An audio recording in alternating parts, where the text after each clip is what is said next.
Nasa 10 o'clock tayo ngayon dito sa United Arab Emirates. Kumusta ang lahat? Kumusta ang lahat? Live po tayo konti para naman gumalaw-galaw ang ating WH. Welcome, welcome, welcome to my live. Welcome to my short live. Ayan, gusto ko lang i-live ang aking mga alaga dito. Ang mga alagang ibon. O, lalabas tayo ng ating happy place. Talaga happy place. Ayan. Nandito tayo sa may mga punong kahoy. Punong kahoy. Ayun. So, welcome. Nandito po tayo. Welcome sa may Zayed University. Ayun, may ibon, oh. Ayun. Nakita nyo yun? Ayan, guys, ang aking... Wow! Ganda-ganda ng ibon dito, oh, sa... Ayun. Hello, birdie. O, diba? Hello, birdie. Ayun, lumipad na. Ayan, shout out. Huwag kalimutan i-like ang aking video. Konting lang ito, galaw-galaw sa ating WH dahil medyo medyo alam nyo na lumalabo na ang ating WH. Yun. So guys, kumusta kayong lahat? Kumusta kayong lahat dyan? Kumusta? I-like nyo naman ang aking video, guys. Opo, i-like nyo naman aking video. Kumusta po? Shout out. Sino gusto magpa-shout out? Shout out kay Shubs, kay Sis She Vlog, Sis Bisdak Morales. Shout out kay My Angel Zion, kay Langga Nengski, yon. Shout out then kay Pajan TV, agoy, Pajan TV. Sana all vacation. Yun. So, guys, malapit na ang school na naman, ang opening ng school dito sa UAE. Kaya nandito tayo sa university para magpa-enroll. O, diba? So, kayo ba? Dumalaw na kayo sa inyong mga school? Ako, andito na ako sa school. Nagpapa-enroll. Joke lang. O, diba? Kailangan natin magpa-enroll para sa pasukan sa August. O, August na ang pasok. So, dapat dalawin nyo na yung mga school ninyo dyan. Diba? School kayo dyan. Shout out naman sa mga school. Shout out sa lahat-lahat ng ating mga kaibigan dyan na pumapasok sa school. Shubs Vlog, kay Janet, ayan, si Mau, ayan, may mga school yan sila. Katulad ko, may school din. So ako ngayon, guys, ay nandito sa Zayed University, sa aking school. Syempre, saan pa? Alright, so shout out na lang sa inyong lahat dyan. Nandito tayo para magpa-enroll at kailangan ng konting live and alive. Okay. So, yun na nga. Kunti pa lang ang tao dito kasi enrollment lang naman. Pero tingnan nyo, guys, ang parking dito, madami. Pero pag may klase na, syempre puno na yung parking na to kasi nga may mga dala-dala silang mga sasakyan, yung iba ganun, yung iba may mga pasok tayo sa loob na, guys, kaya medyo mainit. May inaantay akong professor. Kaya hindi pa muna tayo aalis. Dito muna tayo at paandarin natin ang sasakyan para at saka maraming mga lumilipad-lipad. Ayun, dyan sa puno, oh, medyo na ano ako. Maraming lumilipad-lipad. So guys, habang nag-aantay tayo ng inaantay natin, gusto ko lang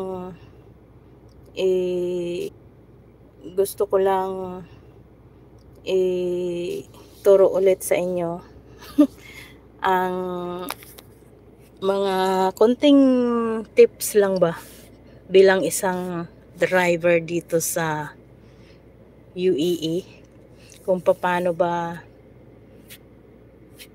ako nagkaroon ng lisensya dito. Gusto nyo ba yun guys? Pag-usapan natin. Ayun na nga guys,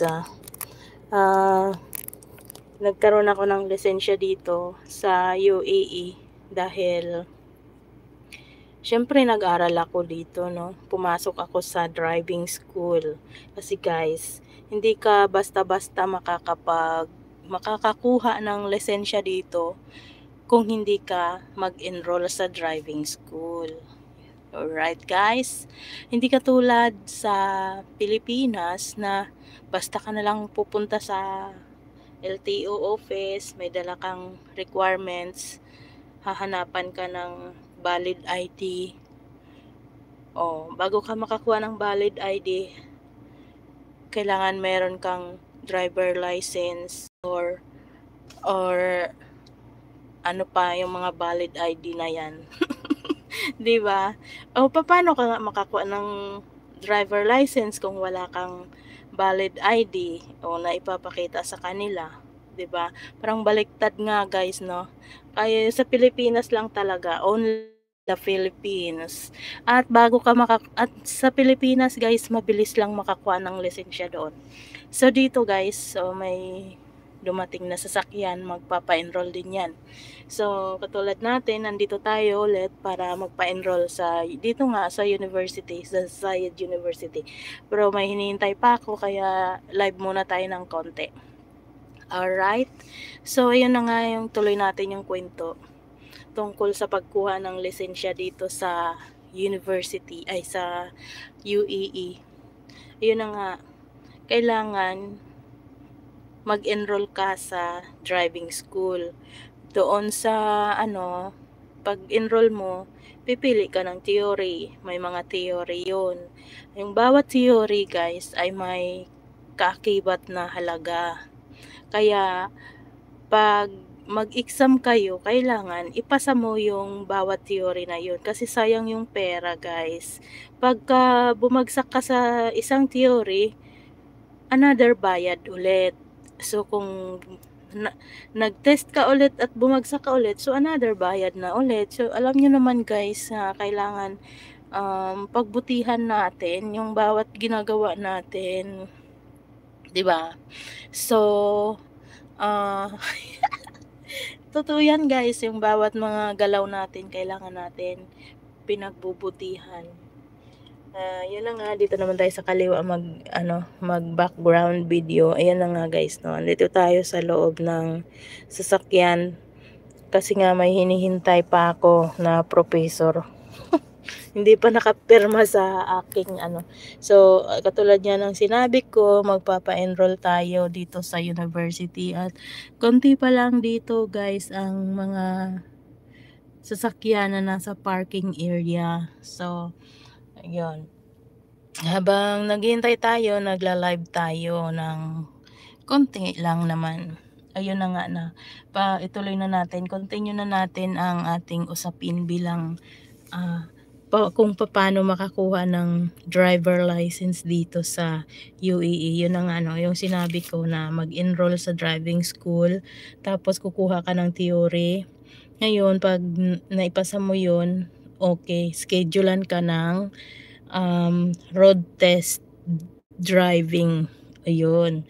So bago mag road test driving, kailangan mag-enroll ka rin doon sa training, yung kukuha ka ng trainer para sigurado yung pag nag-exam ka, sigurado na papasa ka. Kaya kukuha ka ng isang trainer doon at may sasakyan yun, ikaw ang magda-drive.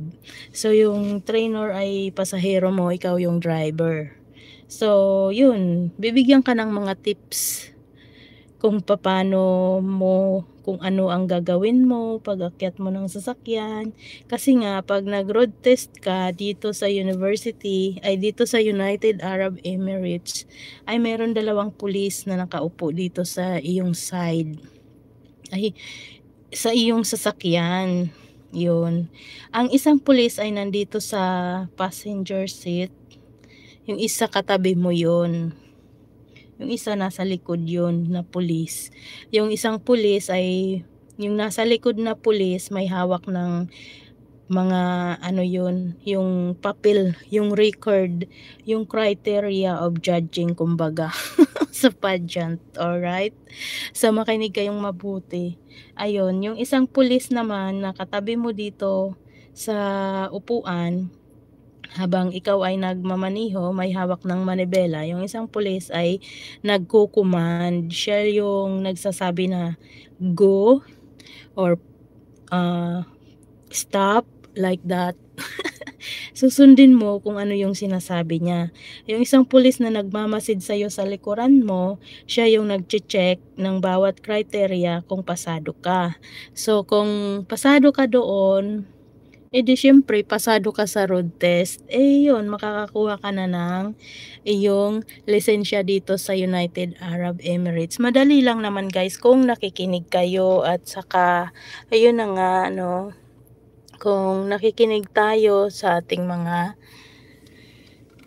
sa command ng pulis. Kaya mabilis lang makakuha ka ng ano, katulad ng una, yung theory na ipasa mo, yun. Tapos road test na ipasa mo, ayun, process na agad, punta ka na agad doon sa ano, office.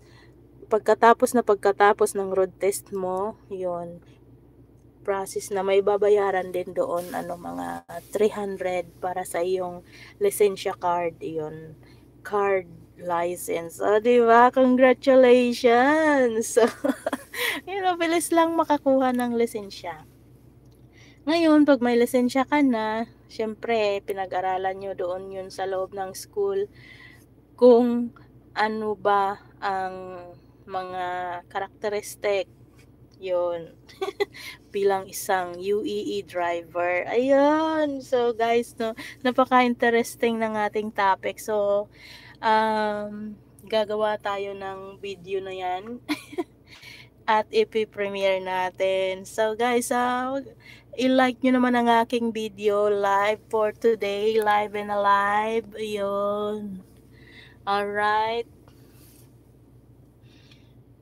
Katulad nga ng sinabi ko, guys, shout out muna tayo sa ating mga kaibigan. Shout out kay Maribel na umuwi kahapon, kagabi. Siguro maya-maya nasa Pilipinas na siya, or nandun na siya sa Pilipinas ngayon. Shout out sa iyo, Maribel.